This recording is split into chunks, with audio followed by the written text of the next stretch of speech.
In modern furniture design, craftsmanship and tradition meet in unique and elegant ways. The first scene shows the making of a contemporary Chinese-style flower stand. Each line is clean, each joint carefully crafted, combining the beauty of symmetry with the warmth of natural wood. The flower stand is not just a frame for plants, it is a piece of art, balancing function and decoration. Its structure highlights the essence of new Chinese design, simple, graceful, and timeless. Next, we turn to the making of a decorative cabinet. The artisan works step by step, shaping and assembling panels with precision.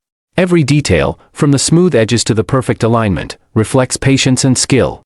The cabinet is more than storage, it is designed to complement the room, adding both practicality and style. The finishing touch brings out the natural texture of the wood, giving it elegance and durability. Together, these two pieces show how traditional woodworking skills and modern aesthetics can create furniture that is both useful and beautiful, turning ordinary spaces into works of art.